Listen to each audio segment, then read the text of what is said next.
We're back and we're talking about being proud of who you are no matter where you are on your journey right now. My next guest is the lead singer for the band Sammy Rae and the Friends. Sammy Rae learned to play the piano at 4 years old and started writing songs by the time she was 12.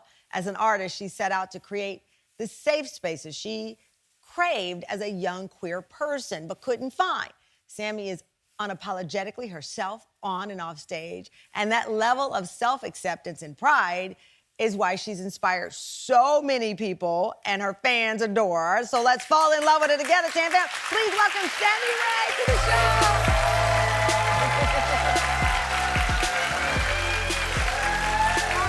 So good. Have a seat, have a seat.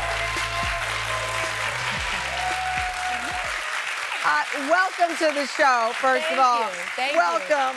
The suit is incredible. We have to talk about that suit behind the scenes. I need that. All right. It's so good. Thank you. I'm sitting here thinking you started writing music as a kid. Yeah.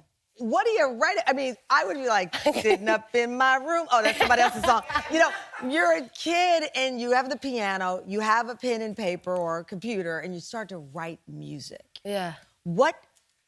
What was the goal then? Was it like a diary? What was the goal for yourself then? Yeah, it was. And I remember when I was about 12, my dad started introducing me to like a lot of classic rock, so like Bruce Springsteen and Rolling Stones and that sort of stuff.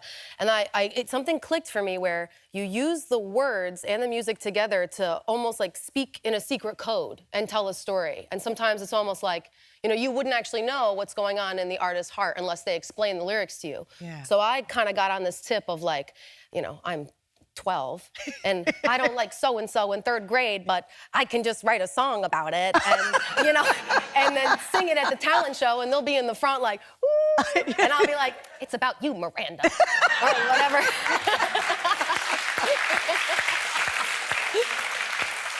So you start out with a song Beefing with Miranda in the 6th grade. Do you want to know what it was called? Oh, boy. It went like this. Guess who doesn't like you very much?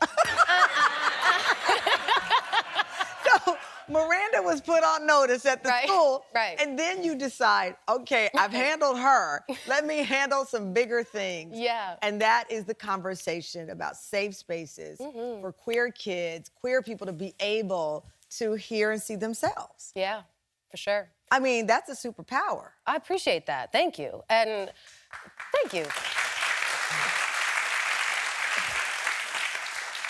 So, I mean, as a young person, a lot of the artists who, you know, when I was like 14, early teens, I was really obsessed with like Freddie Mercury and like Mika and Joan Jett and Elton John, and they had this thing about them. I couldn't quite put my finger on it. You got good taste in music. Thank you That's a very good much. start. Thank you. I couldn't quite put my finger on it other than these people are like unabashedly themselves. They're like so fervently, loudly their authentic self, and I love that.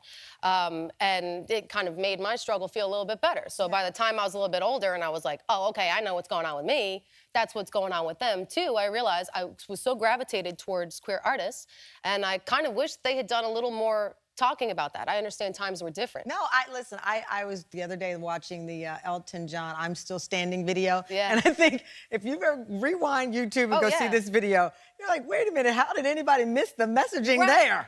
Right. I mean, it was not talked about. Yeah. And we're at a time now where you're sitting here with me on this show. We are using the real language of the world, queer. We are using real adult words and also acknowledging that through your storytelling and music, you are reaching kids around the world and you are empowering them.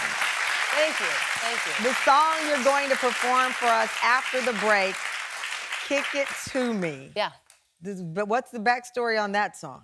So Kick It To Me, I think, is a really pivotal song to drive home that sort of mission statement that we have. It's just a song about being a good friend. Like, if you've got something, it's too big, too hard, or too much joy, you know, kick it to me and I'll make you better for it and I'll make it better for you. Oh, I love it. I love you. I think you're amazing. So the whole point of this show is to say you're proud of yourself. Yeah. Are you proud of yourself? Yes. Yes, I love that. I love it. I love me.